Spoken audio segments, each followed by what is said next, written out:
8月29号，乌克兰武装部队总参谋部在社交平台账户发布消息，乌空军一架美制 F-16战机26号在升空应对俄方大规模空袭时坠毁。在空战中 ，F-16展现了高效作战能力，依托机载武器击落了敌方3枚巡航导弹和一架自杀式无人机，但在飞向下一个拦截目标时失联，后来被发现坠毁。乌空军王牌飞行员梅斯在事件中死亡。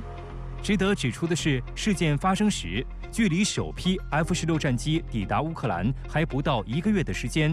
外界关于坠毁的原因有多种猜测，主要集中在飞行员操作失误和机械故障、友军误击。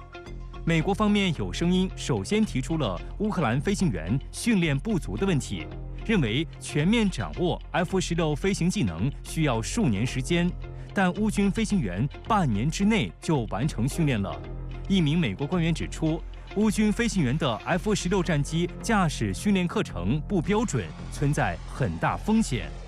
那关于这个坠毁的原因啊，其实有几种说法呢。一种是机械故障啊，其实这种说法比较少。第二呢是这个乌克兰空军他的飞行员啊，这位阵亡的飞行员自己操作失误，这个是来源于美国最早的一些媒体报道的美国的一些官员的一种说辞。这种说辞已经被实际上被乌克兰军方所否定了，因为它本身看起来就像是美国人在甩锅。乌克兰最高拉达议员、国家安全和国防问题委员会副主席别祖格拉亚29号则在社交平台电报发文称，根据他掌握的信息，这架 F-16是因为乌克兰部队之间协同配合出了问题，而被爱国者防空导弹误击而坠毁的。别祖格拉亚甚至还表示，这已经是第3次乌克兰的飞机和飞行员被乌克兰的防空系统击落。之前2起与 F-16无关的误击事件，乌方都推给俄罗斯人。日前，乌空军已经否认了友军误伤的说法，而美国国防部在记者会上表示无法确定。I'm just telling you that I cannot confirm the incident. I'd refer you to the Ukrainians to speak to their own operations. 其实也有可能呢，就是俄罗斯军队把它打下来的。那所以现在这个误击说以及呢俄军的击落说其实都不是没有可能。但是现在呢，就看乌克兰军队自己调查以后是什么情况了。乌军 F-16战机参战即坠毁，让战损成为了战损。那事故原因究竟是什么呢？目前还不得而知。那么对乌克兰来说，究竟损失有多大？为何说乌空军想秀一把却搞砸了？乌军接收的首批 F-16战机，据信有6架，均属于上世纪80年代生产的 F-16AB 早期型号，平均机龄达到了40年。期间经过中期改造升级，整体作战能力有所提升。按照美空军的说法，已经接近 F-16CD 的水平，具备发射 AIM-120主动雷达制导型中程空空导弹的能力。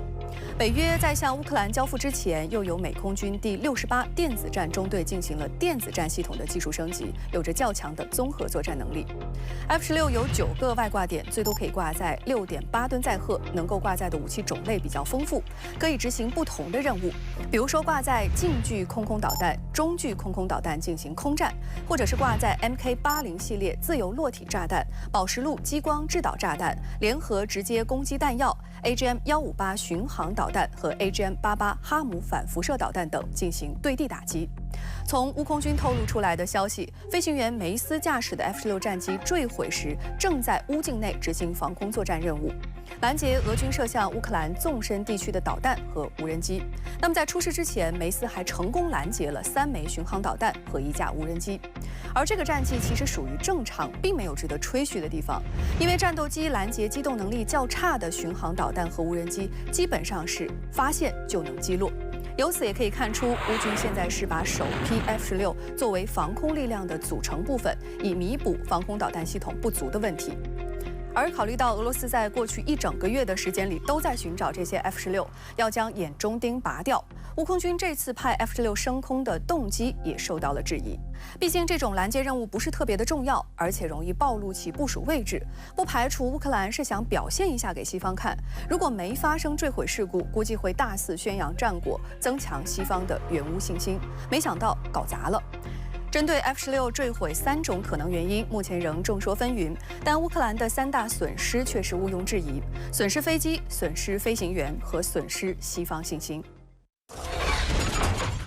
8月30号，乌克兰总统泽连斯基签署法令，解除乌克兰空军司令尼古拉·奥列修克的职务。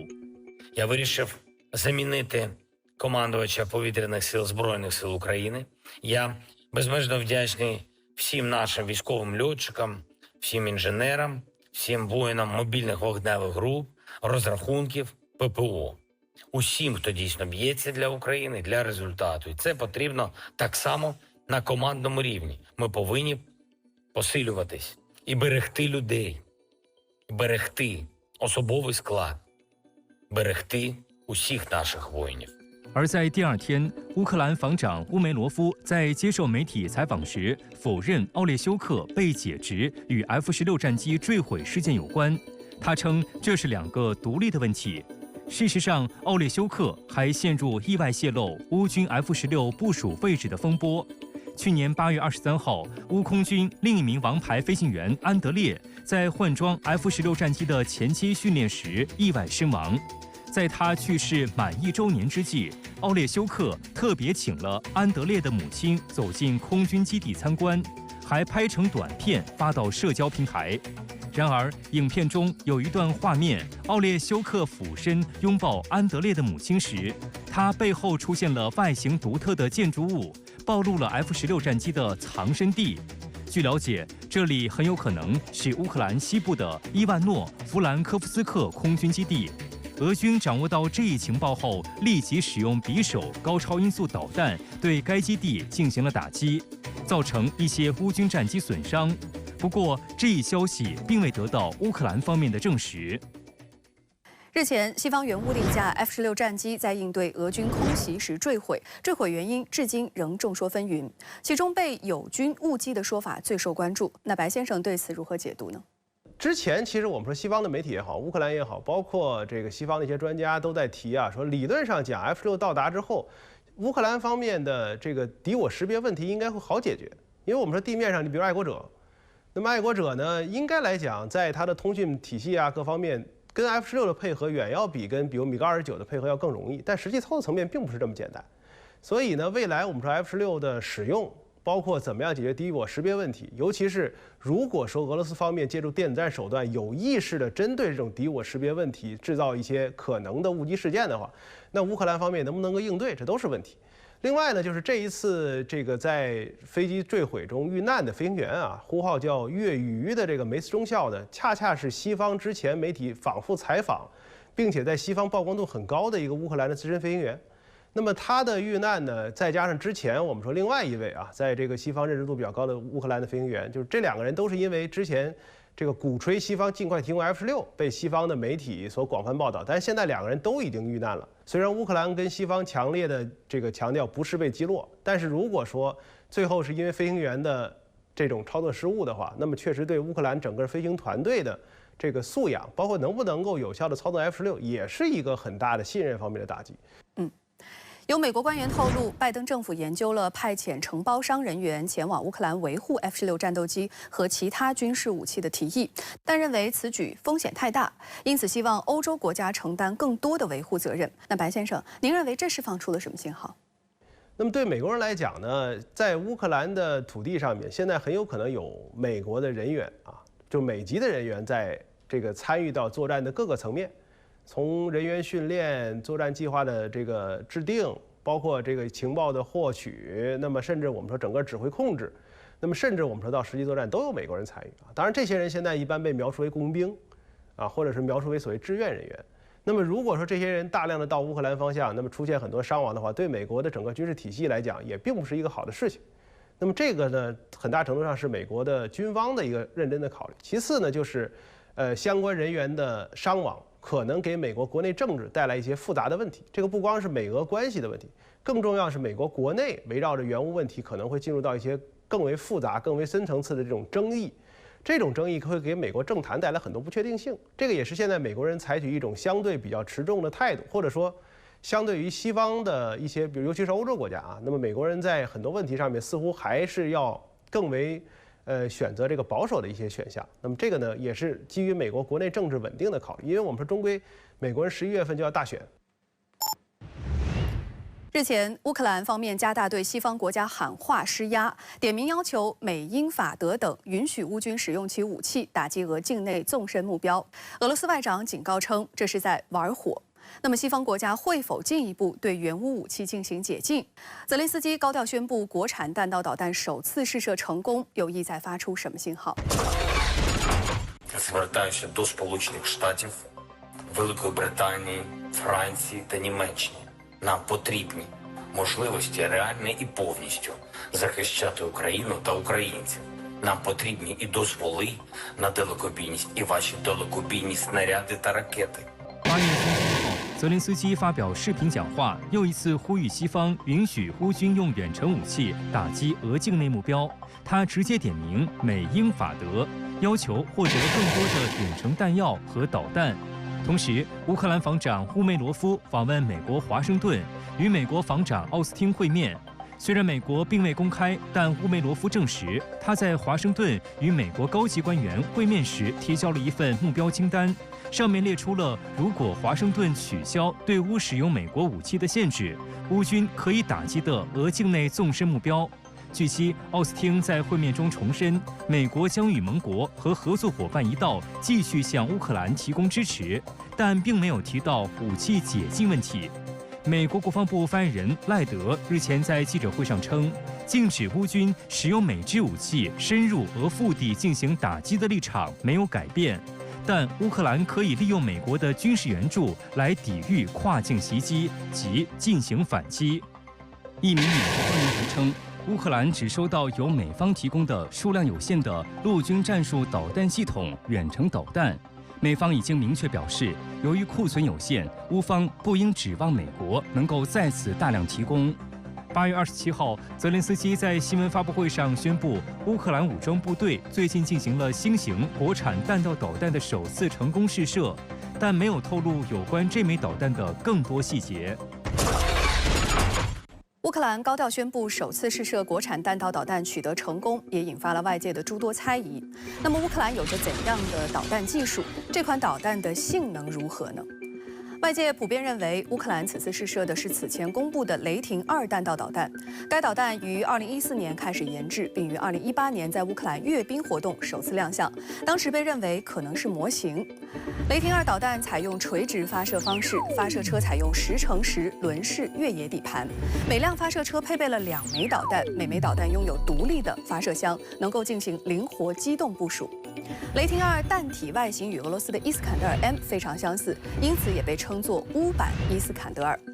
雷霆2是一款单级固体燃料导弹，采用双锥体弹体结构，弹体由复合材料制成，弹长约7米，全重在3至4吨，弹头重约480公斤，能够搭载高爆弹药、子母弹药等不同的战斗部。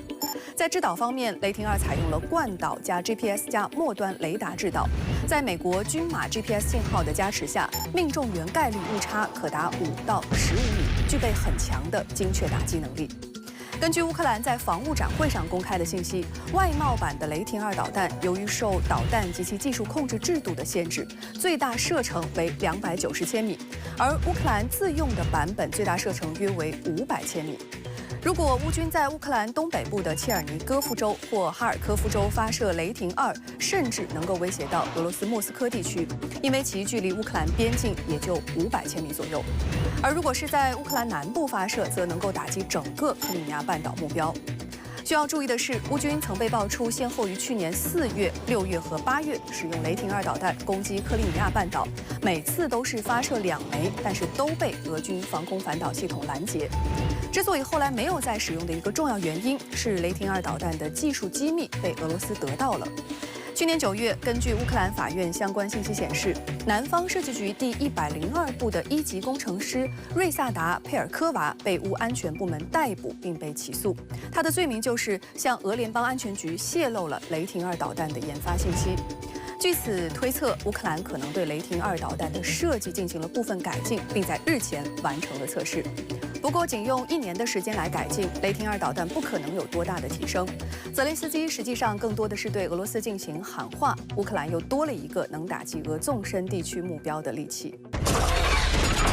在远程打击武器火力不足的情况下，乌军近日多次对俄境内发动大规模无人机袭击。俄罗斯国防部9月1号发布消息，俄军拦截并摧毁乌军158架无人机，其中9架在莫斯科地区上空被击落。莫斯科市市长索比亚宁通报称，无人机坠落造成莫斯科炼油厂的一处设施起火。乌克兰连日来还多次使用无人机袭击俄罗斯能源设施。8月28号，乌克兰多架无人机袭击了距离乌克兰边境超过1500千米的俄罗斯基洛夫地区的泽尼特国家储备军事燃料库。俄罗斯击落了其中2架无人机，而另外3架无人机命中目标，引发了油库火灾。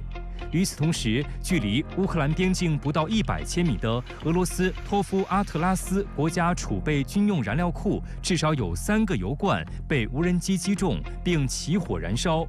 特约评论员石红指出，北约为乌军的无人机袭击提供了情报支持。北约通过先进的侦察监视手段，获悉俄罗斯本土的目标情况以及目标周围的俄军防空部署，然后帮乌军制定无人机飞行路线，